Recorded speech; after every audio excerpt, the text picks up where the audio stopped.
Welcome to the daily morning Srimad Bhagavatam class at Sri Radha Kalachandjidam. Jaya Radha Madhava Kunja Bihari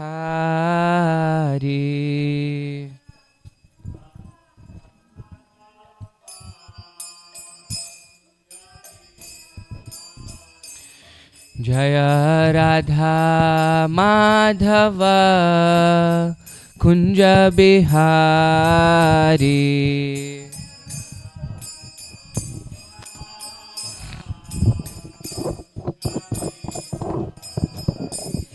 Jaya Gopi Jana Vallabha Girivaradhari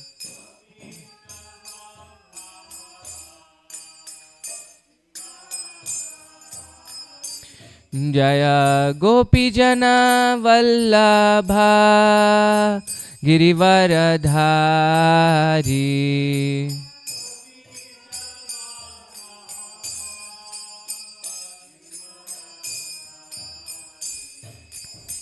Yashoda Nandana Braja Jana Ranjana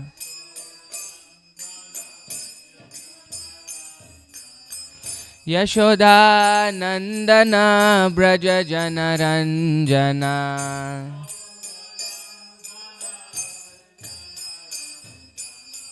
Yashoda Nandana Braja Jana Ranjana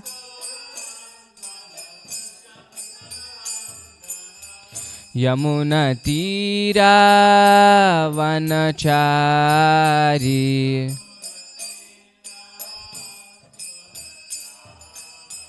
Yamuna Tira Vanachari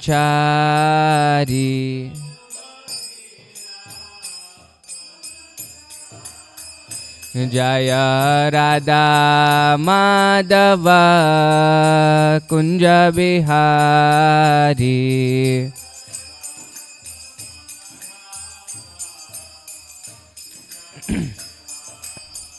Jaya Radha Madhava Kunja Bihari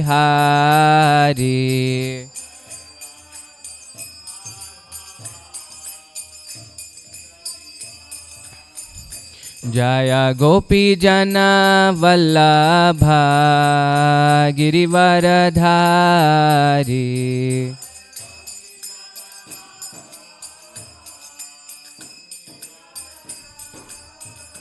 Jaya Gopi Jana Vallabha Girivaradhari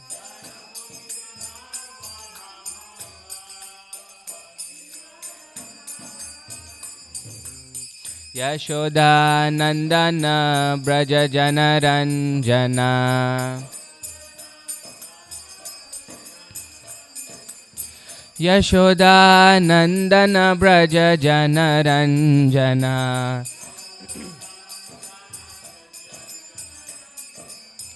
Yashoda Nandana Braja Jana Ranjana Yamuna Tira Vanachari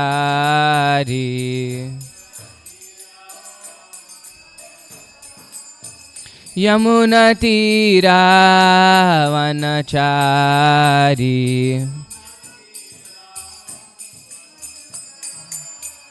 Hare Krishna Krishna Krishna Hare Hare Hare Rama Rama Rama Hare Hare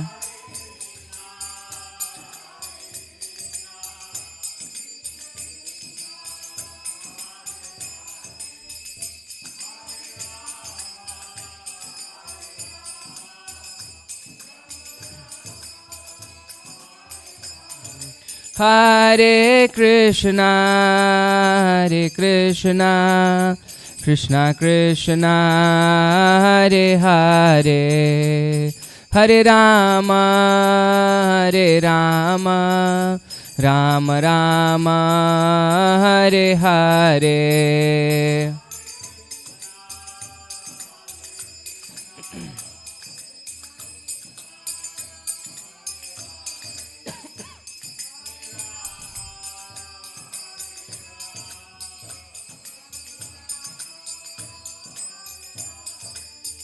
Jaya Prabhupada, Jaya Prabhupada, Jaya Prabhupada, Jaya Prabhupada.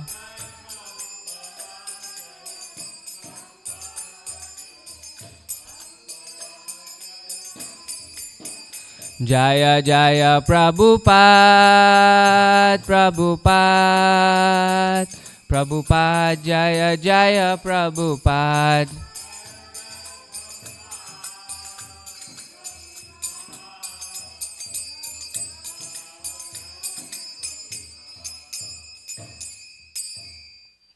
Jai Om Vishnupada Paramahamsa Parivrajakaacharya Stotra Sata Shri Srimad His Divine Grace A.C. Bhaktivedanta Swami Srila Prabhupada Ki Jai. Grantaraj Srimad Bhagavatam Ki Jai. Samaveta Bhakta Vrinda Ki Jai.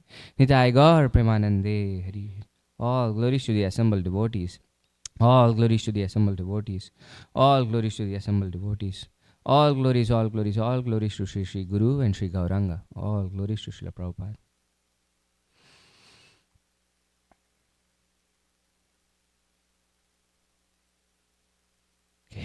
Please repeat. Om Namo Bhagavate Vasudevaya. Om Namo Bhagavate Vasudevaya. Om Namo Bhagavate Vasudevaya. We're reading from Srimad Bhagavatam, Canto 9, Chapter 17 today. We'll do the Mangalacharan and then we'll cover the entire chapter today. The whole chapter has one purport, one verse that has purport. So that's the verse we'll cover. Om Ajnana Timirandasya Jnananjana Shalakaya Chakshurunmilitam Yena Tasmai Shri Gurave Namaha. Shri Chaitanya Manobishtam Stapitam Yena Bhutale Swayam Rupa Kada Mahyam Dadati Swapadantikam.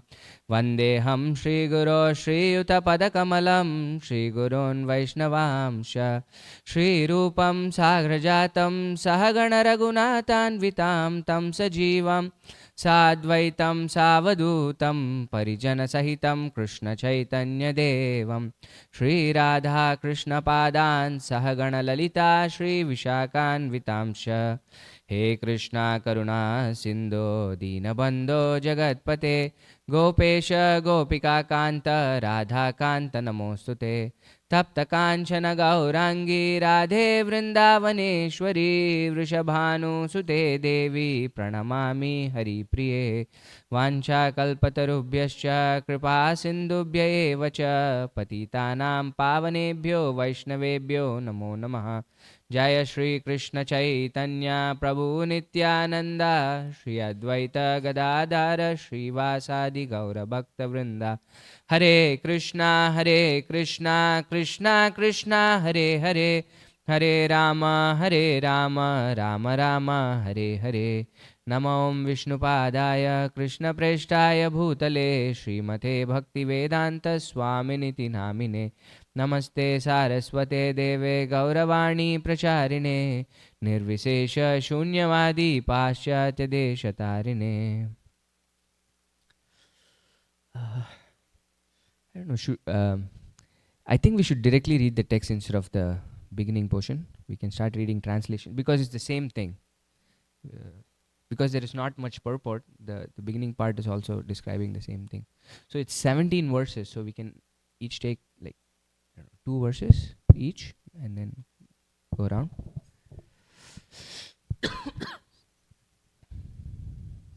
Shukadeva Goswami said, from Pururva came a son named Ayu, whose very powerful sons were Nahusha, Kshatravarda, Raji, Jabha, and Anena.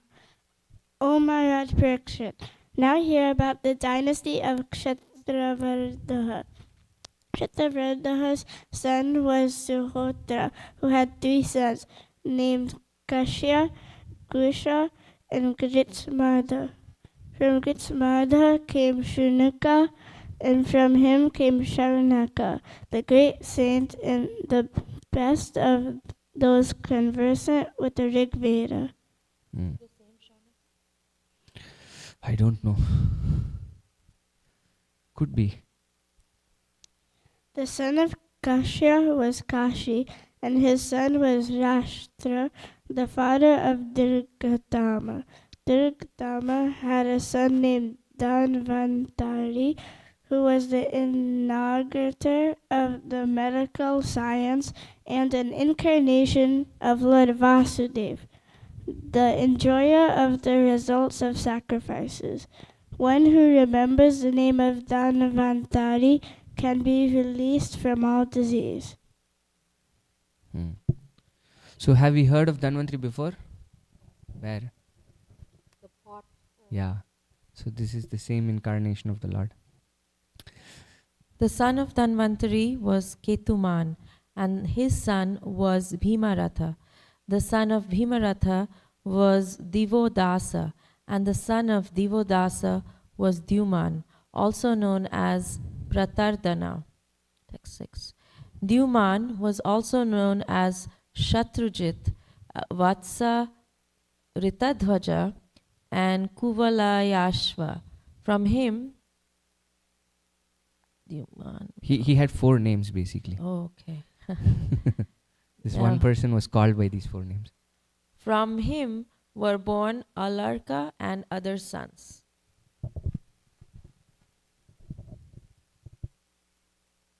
Alarka, the son of Dyumna, reigned over the earth for 66,000 years, my dear King Parikshit.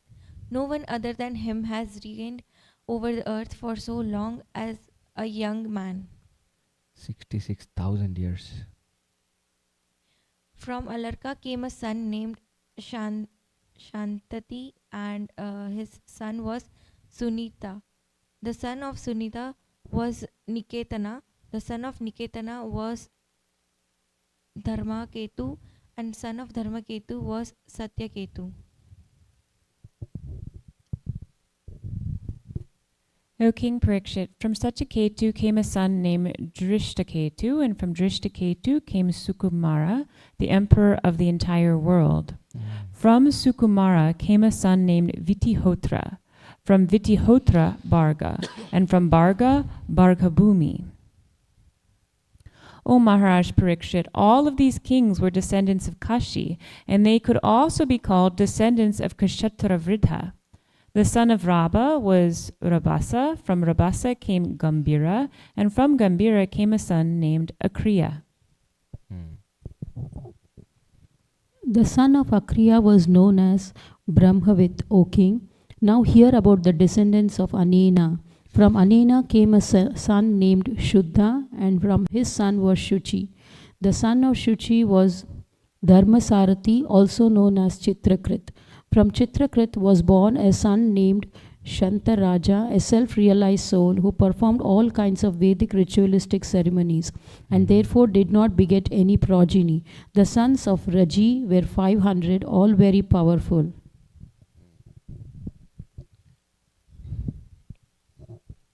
On the request of the demigods, Raji killed the demons and thus returned to the kingdom of heaven to Lord Indra. But Indra, fearing such demons as Prahlad, returned the kingdom of heaven to Raji and surrendered himself to Raji's lotus feet. Upon Raji's death, Indra begged Raji's son for the return of the heavenly planets. They did not return it, however, although they agreed to return Indra's shares in ritualistic ceremonies. We'll come back to this. 14 is our verse for today, but we'll finish it up and come. Thereafter, Brihaspati, the spiritual master of the demigods, offered oblations in the fire so that the sons of Raji would fall from moral principles. When they fell, Lord Indra killed them easily because of their degradation. Not a single one of them remained alive. From Kusha, the grandson of Kshatrivridha, was born a son named Prati. The son of Prati was Sanjaya, and the son of Sanjaya was Jaya. From Jaya, Krita was born, and from Krita, King Haryabala. Finish it off. Jaishna? From Haryabala came a son named Sahadeva, and from Sahadeva came Hina. The son of Hina was Jayasena, and the son of Jayasena was Sankriti. The son of Sankriti was a powerful and expert fighter named Jaya. These kings were members of the Kshatravidha dynasty. Now let me describe to you the dynasty of Nahusha. Let's go back to text 14.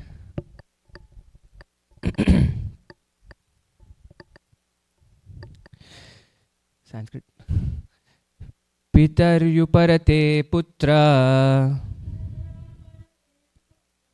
yachamanaya no dadu trivishtapam mahendraya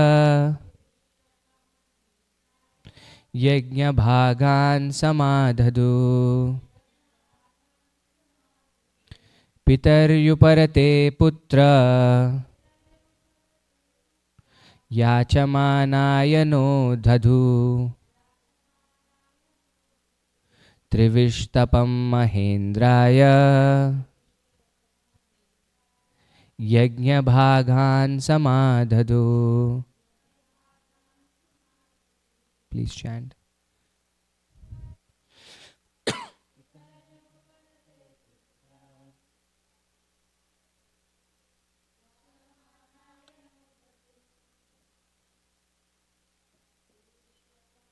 Indraya yajna bhagan samadhadu. Pitaryuparathe putra yachamanaya no dhadu nishtapam mahendraya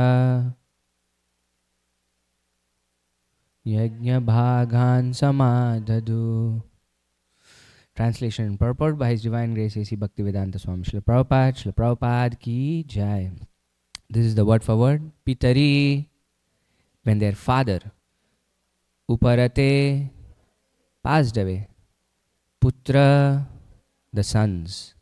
Yachamanaya, although requesting from them. No, not. Dhadu, returned. Trivishtapam, the heavenly kingdom. Mahendraya, unto Mahendra. Yajna bhagan, the shares of ritualistic ceremonies. Samadhadu, gave. Translation. Upon Raji's death, Indra begged Raji's sons for the return of the heavenly planet. They did not return it. However, although they agreed to return Indra's shares in ritualistic ceremonies. Purport. Raji conquered the kingdom of heaven, and therefore when Indra, the heavenly king, begged Raji's sons to return it, they refused. Because they had not taken the heavenly kingdom from Indra, but had inherited it from their father. They considered it their paternal property. Why then should they return it to the demigods? No conclusion, there's a question. I don't know why. This entire canto, right from the beginning of the 9th canto, we've seen this happen repeatedly. One thing is we have the names of kings after kings after kings after kings, right? And in this chapter, the whole chapter is just that. Why do you think the Bhagavatam focuses so much on this? What's the idea? Because Parikshit Maharaj has 7 days, right, from the context of Bhagavatam, and is hearing chapters full of the names of kings. Sometimes this is the same feeling many people say they get when they read the first chapter of the Gita. So many names. But why are we having so much focus on these names? Because Gita has only 700 verses, and yet it takes a whole chapter just to say, half a chapter I should say, to just say the names of people. Why? Why is this important?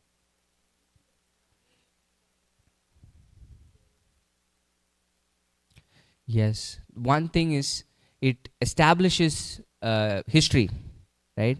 This is how everything happened. It gives authenticity to what we are trying to read. It's not just happening as a figment of imagination. This is history that actually happened. So it gives more authenticity to the work that we are actually reading, right? It's not something that's born out of imagination. So that's one thing. What else? It's Krishna's family. This is why it is important. They are all connected to Krishna, or else these names would mean nothing, right? The entire idea of writing Srimad Bhagavatam was that Vyasadeva was unhappy, right? After giving everything, he's divided the Vedas, he's written the Vedanta Sutra, Mahabharata, all these Vedic literatures he's given us, and yet he was not happy. And Srimad Bhagavatam is his Samadhi Grantha, the last work. And all of these names are given in the Srimad Bhagavatam because they are related to Krishna. And in the beginning of the 9th canto, they are related to Lord Ramachandra, right? We're getting there. We're getting to the 10th canto. This is leading up to the dynasty in which Krishna was born. The dynasty that we are discussing is which dynasty? Pururavas comes from? You remember? The moon, right? Krishna is from the moon dynasty. And previously, in the beginning of the 9th canto, we discussed the sun dynasty, right? Ikshvaku and Vivashwan and all of that dynasty we discussed. So this is all wonderful because it is related to Krishna. And it's not just that. It is because of these people that Dharma has carried over millennia. So they are very, very important in that sense. Because these kings, saintly kings and powerful kings, we've seen one who had ruled for 66,000 years.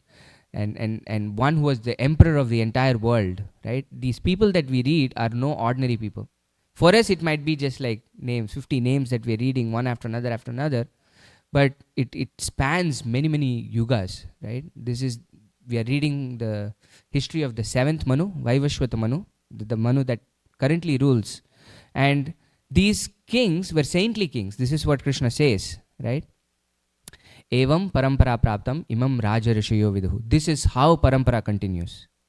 It is because of them that dharma has actually been sustained over long periods of time, which is why they are important. All these incredible kings that we read in the Srimad Bhagavatam. One, it gives us history. Two is everything is related to Krishna. That is why it is important. And three, they have their individual roles that they have performed, that we are standing on their shoulders, so to speak. The Vedas say as human beings we have 5 debts, right? When it's not that we are born and we can do anything that we want. We have a responsibility to repay certain debts that we owe. We are here because of the lineage. Without the ancestors, we would never be there. Therefore, we have a duty to perform for the ancestors. And it is the ancestors that give us inspiration too. I remember, I think, I don't remember the entire... In any society, you have 4 parts to the society. One are the young kids who are born, who give inspiration to the society, saying the future is bright. It continues, right? And then the second aspect is the youth and the people who are actually doing the work, who are inspiring, who have some purpose to continue to do things. And then the third aspect of a society are the elders who actually have done and gained so much wisdom that they can impart wisdom to the society in general. And the fourth aspect of a society are the ancestors, of whom we are actually taking inspiration from. Look at our lineage. If you're looking at Srila Prabhupada or Srila Bhakti Siddhanta or Bhakti Vinod Thakur, these are our ancestors, right? It gives us a purpose to live up to their standard. So it's actually incredibly important that we know about our ancestors, know what they've done, so that we have our directions align properly, and what they've done that we should not do also, which is what these couple of verses that we will discuss speak about. Specifically, it's speaking about, in this chapter, it's speaking about the sons of Pururava. The last couple of chapters, actually 14th chapter, we started from Pururava's discussion, 14th chapter, yeah. And then Pururava had 5 sons, and then among one of those sons, we looked at the lineage, and the main person in that lineage was whom? Last couple of chapters we've been discussing about that person. Parshuram, right? So he comes from the lineage of Pururava. And now in this chapter we are discussing the rest of the 4 sons of King Pururava, and it lists their lineage. And specifically in the verse that we discussed, it speaks about a king called Raji. And the Bhagavatam says he was a very powerful king, and his sons were very powerful too.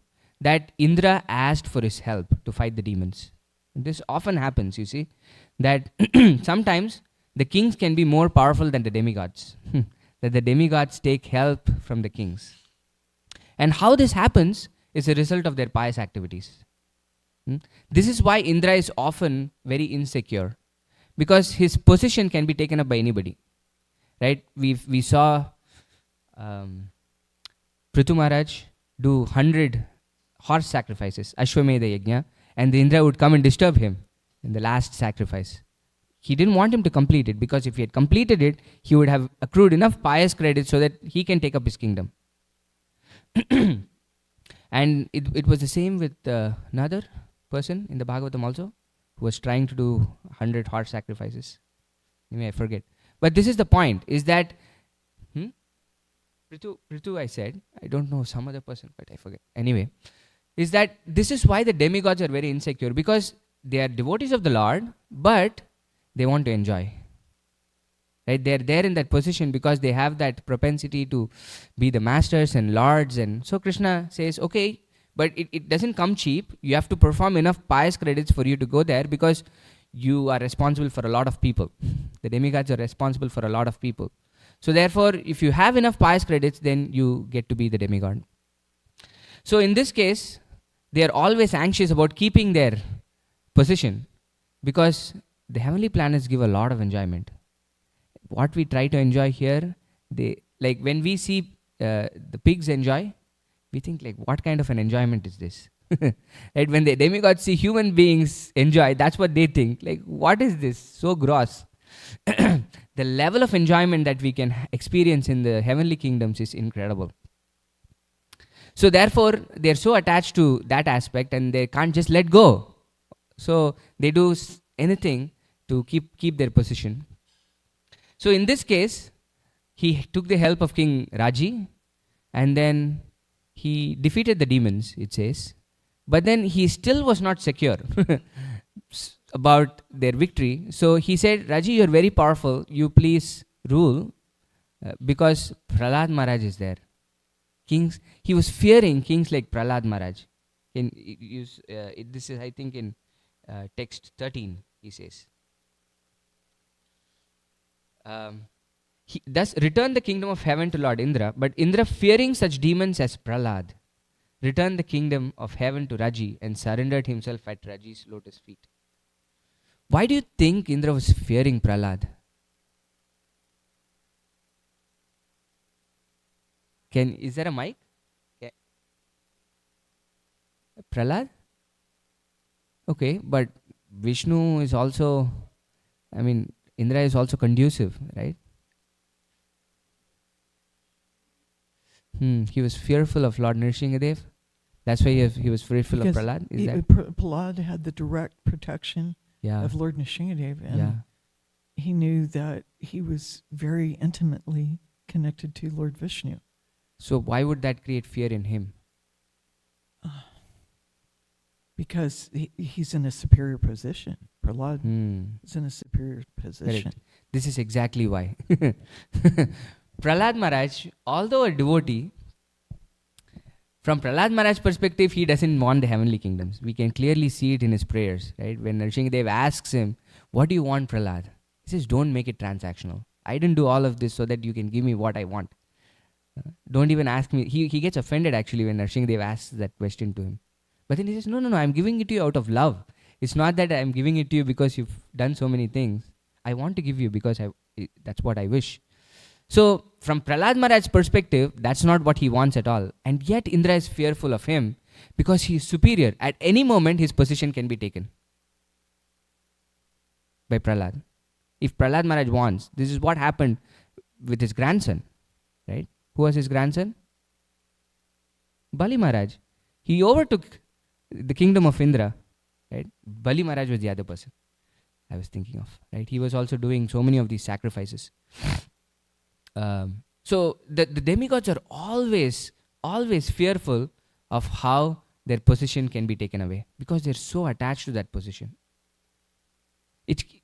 In many ways, this is what creates fear in this material world, of how things can be taken away from us.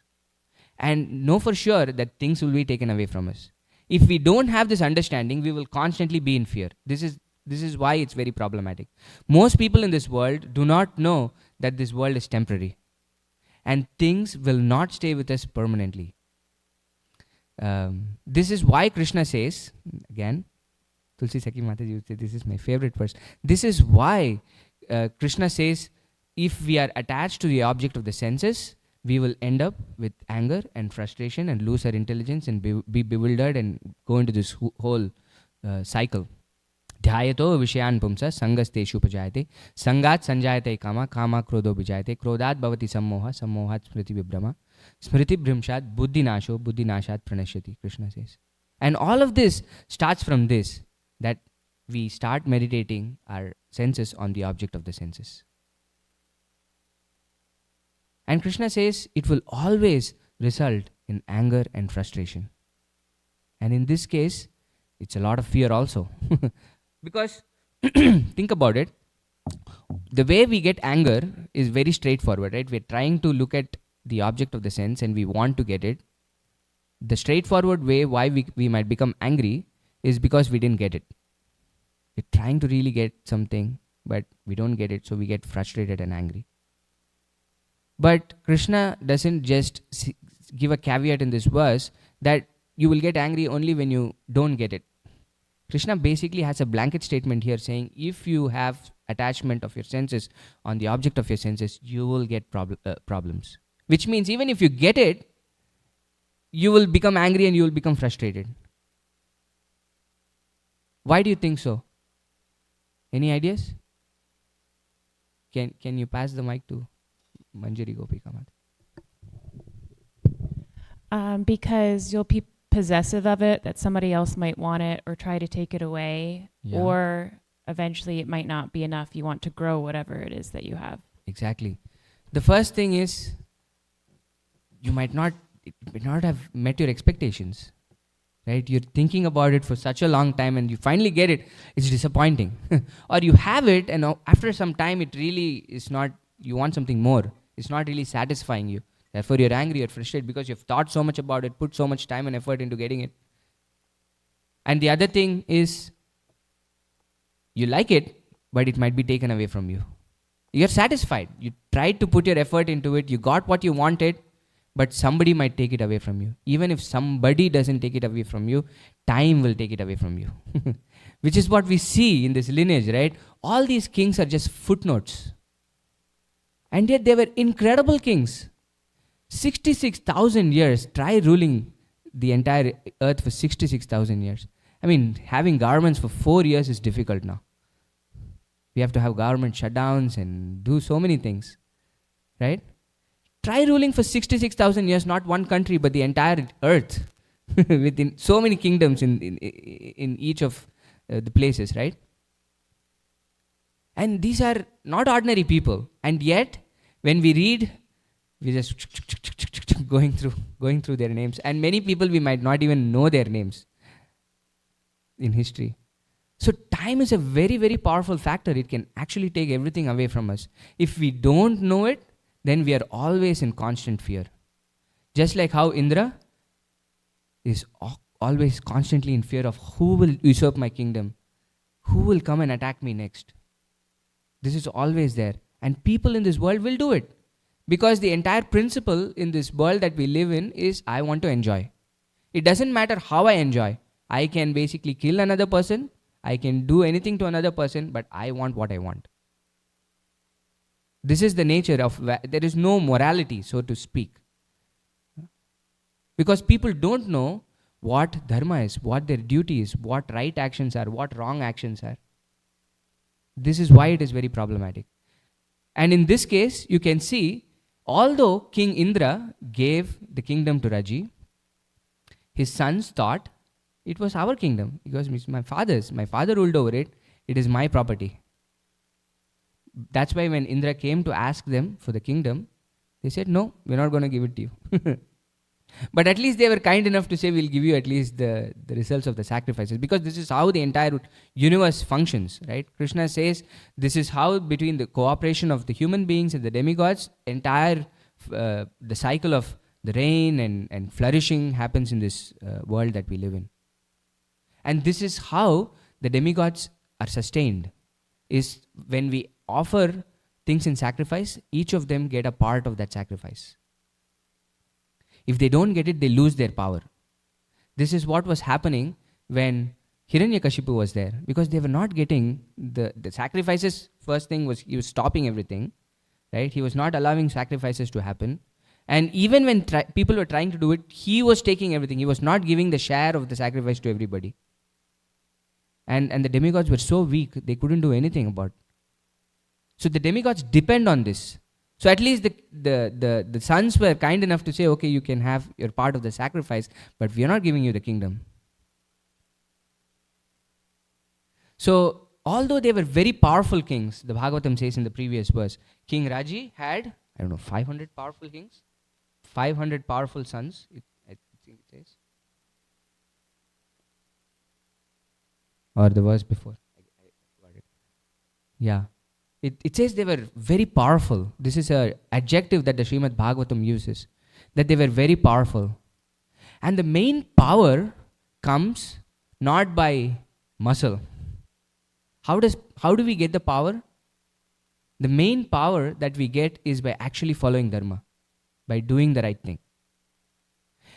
And you can see that when they stopped doing the right thing, Brihaspati was able to perform a yajna where they started degrading. And Indra was easily able to defeat them. Look at how the situation flipped. Raji was so powerful that Indra had to go and take shelter of this king to fight the demons. But their strength depleted because they were not doing the right thing. It was never their kingdom to take in the first place. Because Indra is a position that is obtained after many pious activities. It's not something that comes easily. We might see Indra and we might think that, oh, he's doing all these kinds of activities, but he is very pious. If you're not very pious, you will not get that position of Indra. It's not something that's given. You have to earn it. And the sons of Raji never earned it. And yet they were thinking, I own it. This is my father's, therefore I get it. The ideal thing for them to have done would be to have given up the kingdom to Indra. Because they had everything. They were kings. Raji was a powerful king, which means they had a huge kingdom. They had all the wealth and power and everything that they wanted. And yet once they tasted the power and the luxury of the heavenly kingdoms, they just could not give it up. And this activity, this single thought process, it starts with this thought process, right? Gets into a situation where this thought process will translate into actions. And when you're not doing the right thing, your strength depletes. And when your strength depletes, Maya is very strong. And therefore, we are no match for it. This is why Krishna says, Daivi hesha gunamayi mama maya duratyaya mamevaye prapadyante maya metam tarantite. That it is incredibly difficult for us to get out of this energy. He says it's divine energy, the external energy of Krishna, the material energy. It's very powerful. Therefore, Krishna has given us codes of conduct, which is basically what dharma is, right? How do you function in a certain situation? This is what dharma is. What is my duty in any given circumstance or any given situation? But the difficulty with dharma is that it's very, very complicated. It's not very easy for us to figure out this. It's not a very black and white situation, so to speak. If you looked at the purport, from the son's perspective, it's my father. My father was ruling. He has given it to us. Why should we give? Prabhupada ends it with a question. Right? So from their perspective, they were thinking, we are the rightful owners. But from the cosmic perspective, they were not the owners at all, because they were given, their father was given the kingdom for a very specific amount of time. Because he was fearing the demons, he said, okay, you've already fought for us, you've helped us win the battle, so you please hold the kingdom till all the threats are gone, and then we'll come and take it over. But then they thought, no, this is ours. This is how the material world is, right? Anything is not ours to begin with. Right? Isha vasyam idam sarvam yat kinchit jagatyam jagat. Everything actually belongs to Krishna. And yet we think, I am the proprietor of everything. I am the controller of everything. I am the master of everything. And all of us in this world function from that perspective. And 8 billion people, when they think we are the masters, we are the controllers, we are the proprietors, how can we avoid conflicts? It's impossible to avoid conflicts in that situation. Therefore, the Mahabharata says, this is something that Prabhupada quotes very often, right? Tarko pratishtat shrutayo vibhinna. Nashav rishir yasya. I forget the second verse. But he says, dharmasya tattvam nihitam guhaya mahajanoyena gatasya panta. He says, tarko pratishtat shrutayo vibhinna. That you can never know dharma by arguments. Because a muni is called a muni because he can defeat the argument of another sage. This is how we become great in this world, right? Or somebody is saying something, let me do the opposite and try to defeat the other person's argument. But you can never know dharma by the process of argument, by the process of tarka, or the process of speculation. Because dharmasya tattvam nihitam guhaya. The truth of dharma is like hidden in a cave. It's not direct. So therefore, for us to follow dharma, there is only one way.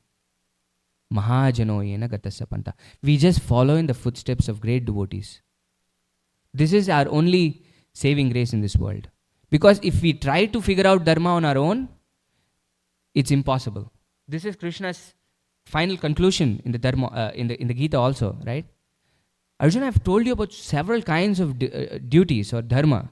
And in the end, it's sarva dharman parideja. It's very complicated.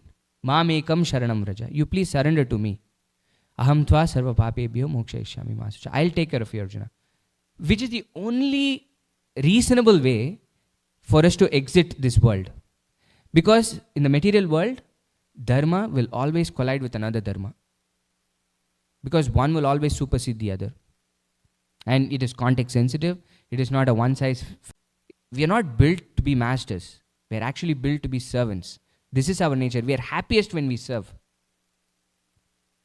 And because of our identification with this body, we are thinking we are these masters, and we are trying to function the exact opposite way of what our nature is. And it's a heavy, heavy burden to carry. It's a very heavy burden to carry. Because it's not our position at all. And yet we're trying to carry it somehow. And when we try to release that burden and say, Krishna, you tell me what I should do. Right? Because the arguments that Arjuna gave were from the Dharma Shastra. The first chapter of the Gita, Arjuna gives some very, very valid arguments of why he should not fight the war. If you just take those arguments separately, they're actually wonderful arguments. I'm going to kill so many people. Killing by itself is not allowed, right? He says so many people, so many sons will go fatherless. What will the society be if there is nobody to guide them? Where will the women take shelter of? All of these arguments that Arjuna is giving are very valid. what will I do with the kingdom when there is nobody that I can enjoy it with? These arguments by themselves are very valid arguments, because he's not quoting anything that is completely off the charts. He's quoting dharma. And yet Krishna says there is a higher dharma. All this is there, but there is something higher. What is that higher dharma? It is dharmam tu sakshat bhagavat pranitam. This is what the Yamadutas learn. I am doing my duty.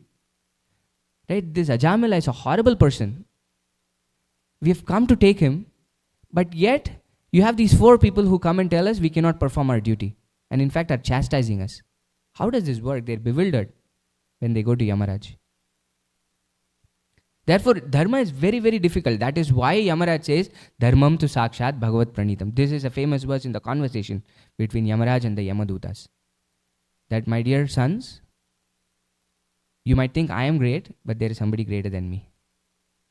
And the actual dharma is to do what pleases him and what he asks us to do. And for us to know what Krishna wants us to do, we need the help of spiritual masters, which is what the sons of Rajis didn't have. If they actually had taken shelter of the spiritual master, they would have gotten proper intelligence. Indra, for all his faults, took shelter of Brihaspati, who actually regained the kingdom for Indra by doing the sacrifice. This is why it is very important. Mahajano yena gatasa. Prabhupada quotes this so many times that by ourselves it's incredibly difficult to figure things out. Therefore, we need to take shelter of the Mahajans. We need to take shelter of the spiritual master, who can actually guide us according to our time, place, circumstance, nature, and what we have to do. Only then can we succeed. Or else it's a very, very difficult situation for us to get out of. So these are some of the thoughts, because dharma by itself is a huge topic if we want to open it up, right? So, but I want to open that up to discussion to see if we have any thoughts or questions or comments or corrections. Hare Krishna Prabhuji, thank Hare you for Krishna. nice class. I thought the purport is so small, but you gave such an elaborate and detailed perspective of it. My question is on the text 15. Actually, I have 2 questions. My first question is, Brihaspati actually offers, I was reading this before the class couple of days ago, and I was thinking, was it appropriate for Brihaspati to do this fire sacrifice to weaken Rajis? Because that is what happens in the material world everywhere, right? Somebody wants some power, they try to demoralize or put them, or propagate bad things about the cat, something to weaken that person so they get that position. That's what happens always in the material world. But of course there is much more to this, so I want your perspective, how to understand this. So it seems to be very similar from first time when I read this, where Brihaspati does this, so Raji's sons become weaker and Indra gets. So after you answer this, I'll ask my second question. This happened in the 7th canto also. And this happened when Krishna directly did this. You remember? 8th canto. He did this directly to Bali Maharaj. Here it's Brihaspati, but Krishna did it too. Where he came and Bali Maharaj was ruling fine. Right? In this case, at least, you can see there is a reason where the sons of Raji were not really worthy, and yet they wanted to usurp the kingdom. That is why Brihaspati goes and does the fire sacrifice.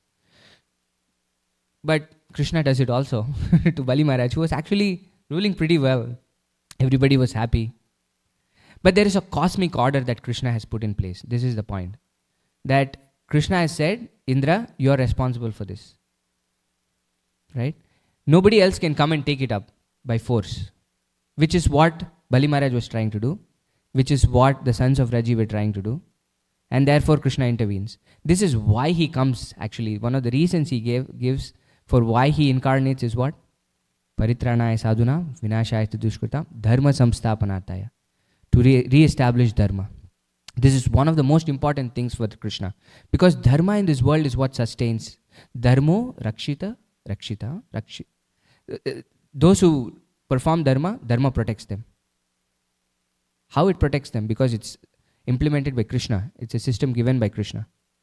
So when somebody tries to break that system, then we have to intervene. And the Brahmanas intervene in that sense. Brihaspati doesn't have any attachment to the kingdom. Right? Why is he performing the sacrifice? He is a very advanced Brahmana. He is not very attached to Indra as his disciple and saying, "Oh Indra, you're so dear to me. You've lost your kingdom. Let me perform this sacrifice so that." That's not what his motivations are, right? The motivations for doing this is the right thing to do. That's the root word of dharma is rita. Rita means that which keeps the cosmic world in order. The right thing that we do that will keep order. Like the sun rises every time and sets every time. We don't even have to think about it.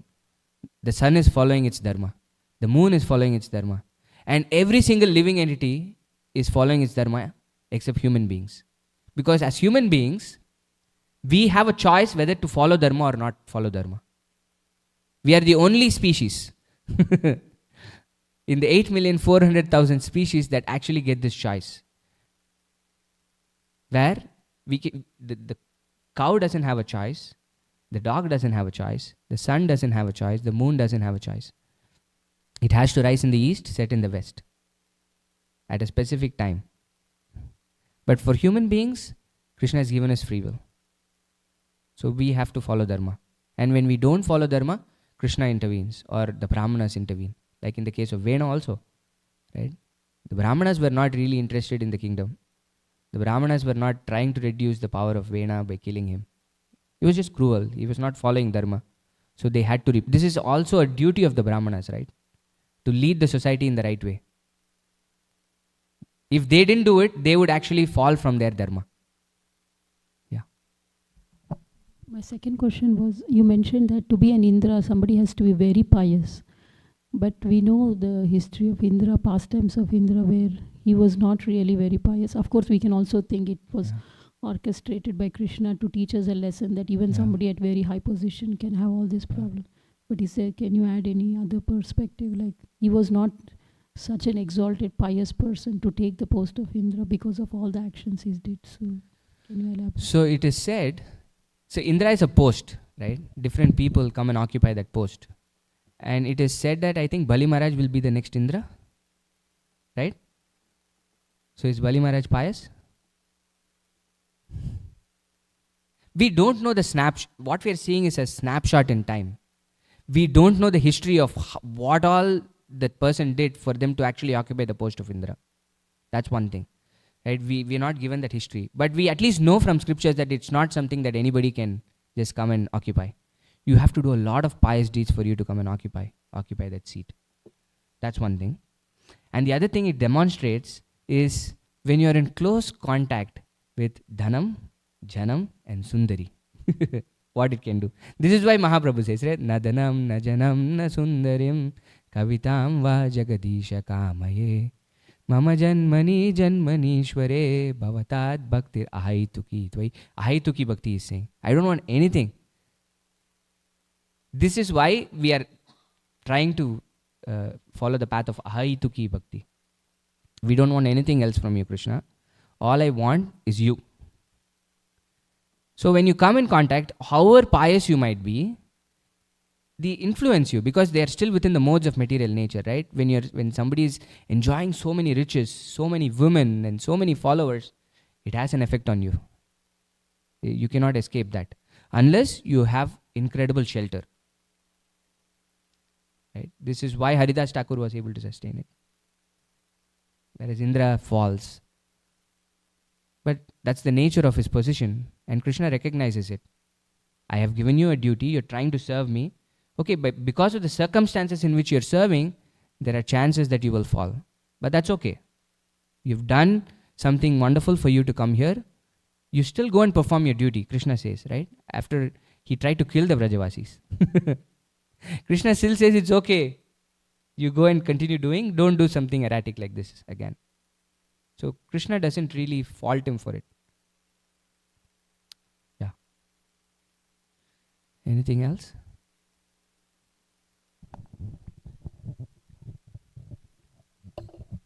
Hare Krishna Prabhu, thank you. On this same point that Lalita Sundari was saying, so are we to assume that the sons of Raji, you mentioned that they either didn't have a spiritual master or they didn't listen to their spiritual master because it's not very evident here. Yeah. Because just playing devil's advocate, if Indra didn't think himself competent in the presence of King Raji, he felt he was better. And we are also to assume that Raji didn't tell his sons that give it back to Indra after so there was something like potentially they were more competent than Indra together as a group. There's that none of that is clear. So coming back to the point of dharma, like yes, you said there's order and Indra's, but then Indra himself gave it to Raji. Correct. He didn't say that this is my duty, so the instruction, from the instruction comes the ability to do it. So I will rule no matter what, even if I feel unsafe. Maybe Raji can protect me, but he just gave it. Correct. And so if we look at the other way, it feels maybe they were also thinking, okay, this guy is not competent. He will not do the right thing. You could, but you bring up a very important point, right? If Indra really thought this is why he is a Sakama devotee, it says, right? He accepts the authority of Krishna, but doesn't have 100% trust. If he had it, he wouldn't have gone to Raji in the first place. Whom would he have gone to? Krishna. Krishna, I'm going to try to do. You've given me this service. I'm going to try to do it to the best of my ability. You empower me if you think I have to succeed. But he didn't do it. So that's the aspect of Indra. That's his nature, because that's who he is. That's why he's Indra.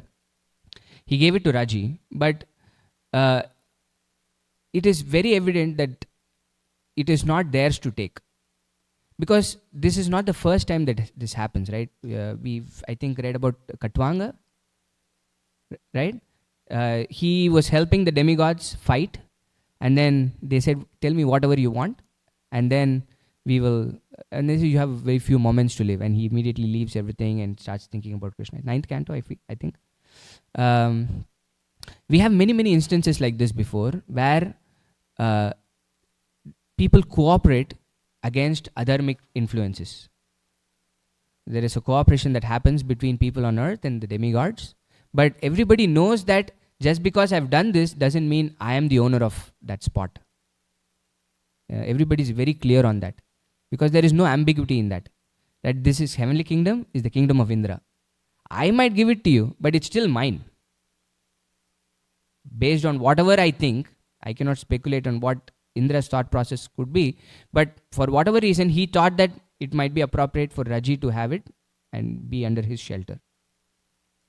But that doesn't mean that he becomes the Indra now. Indra is still there.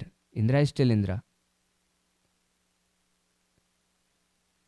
This is why it is complicated. You see, this very discussion demonstrates why dharma is so complicated. Or also it could be that they had spiritual masters but they didn't listen to him. Or they had spiritual masters but the spiritual masters were not competent. They must have been like Sukracharya, who was saying, don't give anything to Krishna. You never know. So these are several things that we can see. But one thing is certain, is that if you have a competent spiritual master, he can guide you the right way. If you listen to him, you will achieve success. Right? Of that there is no doubt. So which is my corollary, is that if these things didn't happen that way, which means all of the other things could have happened. Make sense? Yeah. And one more point you were making, like the demigods gain power from the sacrifices that are performed. Yeah. So in this day age, when the sacrifices are not being performed, and demigods are losing their power, so then what does that mean? So then that's why Krishna comes to reestablish. Which is why we have drought and famine and so many things, right? It's not that the earth is not capable of providing for everybody. Actually, Prabhupada says many times that the capacity of Mother Earth to provide is so much. It's not that she cannot. The reasoning for meat is that we don't have enough grains. Right? We have so many people. We have to feed so many people. Therefore, we have to animal farm and do things like that. But Prabhupada is very clear. Mother Earth hides things, keeps it to herself. We see it in the case of Prithu Maharaj. When the rulers of this kingdom do not perform their dharma right, Mother Earth also reserves the right, because she is bearing the burden of all the sinful activities. Right? It is on her that we step on every day. So this is why it happens.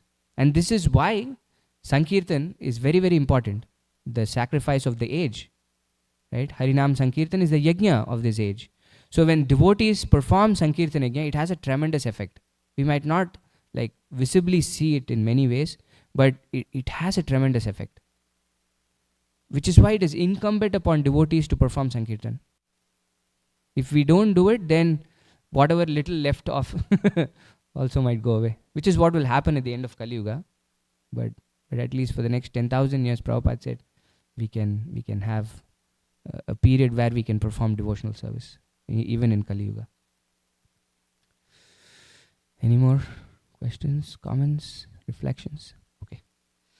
We'll stop here then. Grantaraj Srimad Bhagavatam ki jai, Srila Prabhupada ki jai, Vancha kalpatarubhyasya, Kripa sindubhya evacha, Patitanam pavanebhyo, Vaishnavibhyo namo namah. Ananta Koti Vaishnav Vrinda ki jai. Prabhupada ki